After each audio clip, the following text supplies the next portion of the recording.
M masadun partikula bat, X tarte honetan dago, minus A zati bi eta zati bi tartean mugitzen ari da, potentzial osin infinitu baten barruan. Printzipioz guri hori berdin zaigu. Kontsia ezazue ondorengo uin funtzioa. Beraz, hau da ematen diguten uin funtzioa, non bakarrik dago zeroren diferentia dugu, minus A zati bitik A zati bira. Eta bera adierazpena hause dugu. Oso lagungarria izan daiteke, askotan izan daiteke alako idei kualitatiboa bat, uin funtzioaren idei kualitatibo bat izateko, uin funtzio hori irudikatzea. Kasu honetan daukagu batura, behintzat egingo duguna izango da, irudikatuko dugu bi zati, hau da, kosinoari dagokion zatia, kosinu pi x zatia, buruan euki behar duguna da, tarte honetatik kanpo 0 dala. Beraz, hementxe 0 dugu. Eta bestaldetik, sinoarekin doan ekarpena hause dugu. Beraz, sinua ikusten duzuen nodo bat daukala, nolabait zabalagoa dugu, kosinoarekin konparatuta. Non, hementxe beta parametro hori, hementxe agertzen den beta parametro hori, parametro erreal baten. Zein da betaren balioa, posizio eta momentua aldi berean neurtzeko ahalik eta zehaztasun gehienarekin? Hau da, delta x bider delta p hori ahalik eta txikiena izateko. Beraz, kantitate hause minimoa izan behar da. Claro, zer esanik ez, delta x eta delta p printzipioz, beta parametro horren funtzioan izango dugu, eta guk aurkitu behar dugu betaren balioa, non biderkaketa hause minimoa egiten den. Behintzat, mentxe argi dago zein den jarraitu beharreko estrategia. Alde batetik kalkulatu behar dugu delta x, gero kalkulatu behar dugu delta p biderkaketa egin, eta betarei dagokion balio minimoa aurkitu behar dugu. Hori bai, delta x eta delta p kalkulatu baino lehen ezinbestekoa da ikustea, aztertzea, ea daukagun uin funtzioa normalizaturik dagoen. Zebestela, horrekin kalkulatutako normalizaturik ez dagoen uin funtzio bat erabiltzen badugu, delta x eta delta p kalkulatzeko ez du inolako baliagarritasunik, hau da, dentsitate probabilitatean esangura izateko uin funtzio ezinbestekoa dugu normalizaturik egotea. Beraz, horretarako egin behar duguna, hause dugu. Hementxe dugu, lehenengo aztertuko duguna izango da zein den uin funtzio honi dagokion modulua. Eta hause dugu. Aztertuko dugu, horren norma, uin funtzio honi dagokion norma, beraz, hementxe uin funtzioaren moduluen karratuaren integrala egin behar dugu, zeroren diferentea denez minus a zati bira, hementxe dagoen integrala egin behar dugu. Printzipioz, 3 integral ditugu, baina hementxe daukagun 3. hause, antisimetrikoa dugu, sinua bera antisimetrikoa dalako, eta daukagun tartea simetrikoa denez, beraz, hementxe daukagun honi dagokion ekarpena nuloa dugu. Eta bakarrik egin behar dugu bi honi dagokion ekarpena, eta ikusten duzuenez, honen norma, uin funtzioen dagoen norma a zati bi da, beraz, ez dago normalizatuta. Eta normalizatzeko, egin behar duguna da, uin funtzio hori biderkatu egin behar dugu, bider honen erroaren alderantzizkoa. Beraz, bider erro bi zatia. Orduan, hau egiten badugu, orduan, ja badago normalizatuta eta uin funtzio hori erabil genezaken delta x eta delta p kalkulatzeko. Izatez Heisenbergen ziurgaitasunen printzipioen arabera gu badakigu delta x bider delta p handia oberdin h barra zati bi dugula. Baina horrek ez du esan nahi derrigorrez uin funtzio honi dagokion delta x bider delta peren balio minimoa h barra zati bi izango denik. Gerta daiteke, baina ez du zertan eta edozein uin funtzio bat erabilita balio minimoa hause izango dugu. Baina uin funtzio kasu konkreto, uin funtzio honetarako gerta daiteke balio hause baino handiago izatea. Baina hori da aztertu beharko dugu. Zein den daukagun balio minimoa, eta aztertuko dugu zein den balio minimo horri dagokione balioa. Eta hori da egingo duguna. Lehenengo egingo duguna izango da delta x hori kalkulatuko dugu. Delta x kalkulatzen badugu, beraz aztertu beharrekoa hause dugu.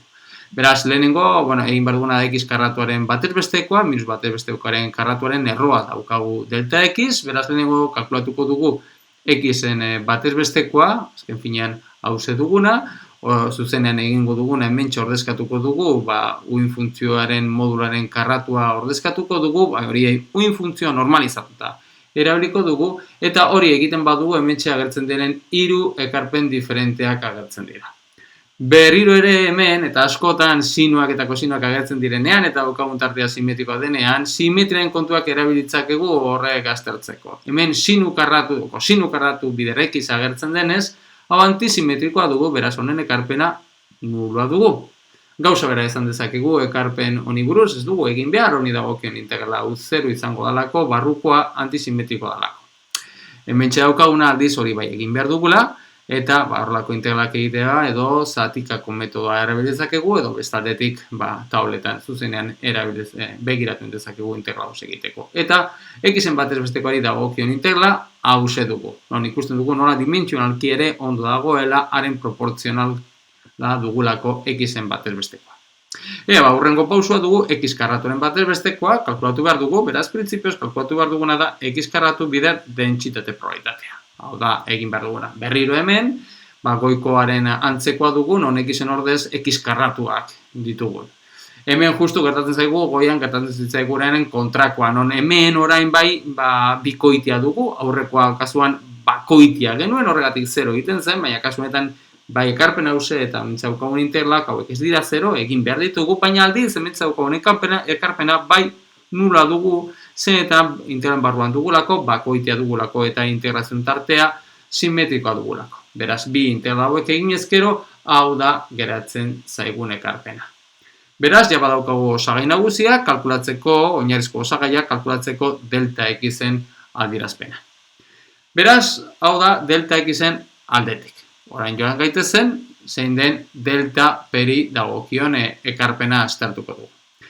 Berriro hemen gauza bera egin behar dugu, peren batez bestekoa eta p karraturen batez bestekoa.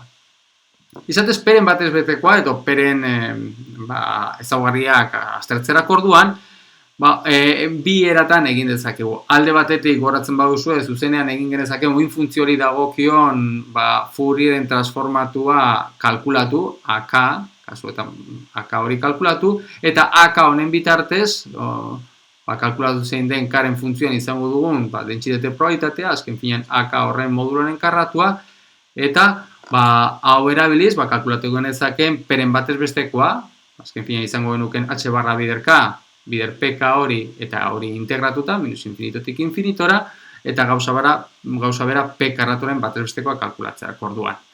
Printzipioz, hau, pixka bat zailagoa dugu, egiten baduzue akaren adierazpena nahiko zaila geratzen zaigulako, eta gero gainera integrala egin behar dugu berriro, PK-aren batez bestekoa eta P karraturen batez bestekoa kalkulatzeko. Beste posibilitatea dugu, peri dagokion eragilea zuzenean erabili, gora ezazue, peri dagokion eragilea dala minus IH barra X-eko derivatu partziala, orduan, peren batez bestekoa kalkulatzeko zuzenean hemen txagertzen den biderkak eta eskalarra egin beharko dugun, non peren eragilea hau erabilita. Beraz, azken finean, hau da kalkulatu beharko duguna. Baina izatez, peren batez bestekoa kalkulatzea oso erraza dugu. Zergatik? Uin funtzioa bera erreala dalako. Orduan, uin funtzioa bera erreala izan da, orduan hementxe daukagun integrala egin ezkero, zenbaki irudikari purua izango genuken. Baina hori ezinezkoa da, peren batez bestekoa erreala izan behar dugulako. Beraz, daukagun aukera bakarra da, peren batez bestekoa 0 izatea. Eta hau, erabat orokorra dugu. Gure uin funtzioa erreala bada, orduan uin funtzio horri dagokion peren batez bestekoa 0 izango dugu. Beraz, ez dugu kalkulatu behar peren batez besteko hori. Orain joan gaitezke, P karraturen batez bestekoa kalkulatzera. Orain, hemen ere, erabiltzakegu edo akaren kontua, edo errazagoa dana P karratuari dagokion eragilea erabiltzen dezaken. Azken finean, honen karratua izango duguna. Honen karratu egitea oso arraza dugu, da minus H barra karratu X egiko bigarren deribatu. Orduan, egin behar duguna da, hemen agertzen den integrala egin behar dugu. Bueno, hementxe dagoen integrala egiterako orduan, kontu handia erabili beharko dugu hementxe agertzen den X-eko bigarren deribatuaren. Bueno, printzipioz kontu handia erabili beharko genuken uin funtzioen X-eko bigarren derivatua kalkulatzerako orduan. Zergatik hau? Bueno, uin funtzioa demagun alako gauza bat dugula. Hau izatez, kosinoarekin doan ekarpena izango dugu, sinoa antzeko gauza bat, sinoarekin antzeko gauza bat izan genezakeen. Bitu ze gertatzen den hemen. Hemen ikusten duzuenez, uin funtzioa bai jarraitua dala, baina deribatua kalkulatzen baduzue halako gauza bat izango genuke, non hemen ikusten duzuenez, deribatua ez da jarraia. Orduan, deribatua jarraia ez denez, horrek ze esan nahi du? Horrek esan nahi du, bigarren deribatua kalkulatzerak orduan, puntu hauetan, ertzetan, minus a zati bi eta a zati bi puntuetan, ze izango ditugu? Izango du diraken delta batzuk izango ditugu. Alde batetik hementxe dagoena izango da, deribatuak egiterakoan, bigarren deribatuak egiterakoan, beste diraken deltak izango ditugu. Alde batetik hemen negatiboa izango dugu diraken delta eta beste aldetik positiboa izango dugu diraken delta. Hau da, honen uin funtzioaren bigarren deribatua izango ditugu ertzetan diraken deltak bider, hementxe daukagun jauziaren balioa. Eta hortaz gain, metxe tartean daukagun bigarren deribatua izango genuke.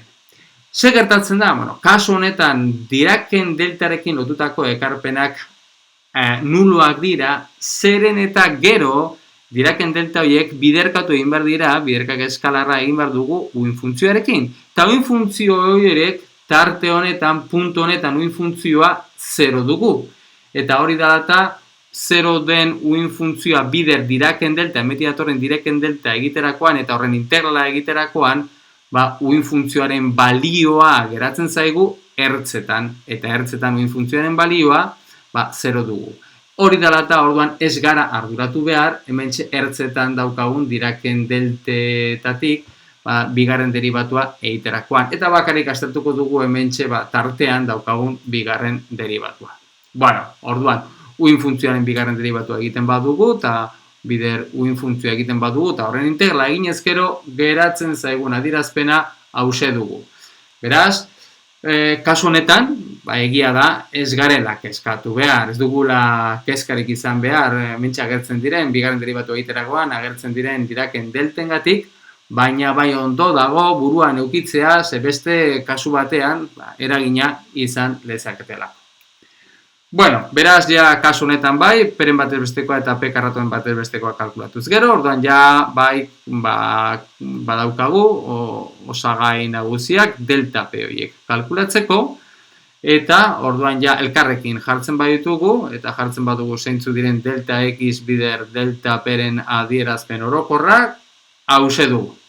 Aurretik kalkulatuko delta x, orain kalkulatu dugun delta peren biderkadura egiten badugu, hementxe da hau da geratzen zaigun adierazpena. Ikusten duzuenez, betaren funtzioan agertzen zaigu, eta beta aldatuz, orduan delta x bider delta p aldatzen joango da.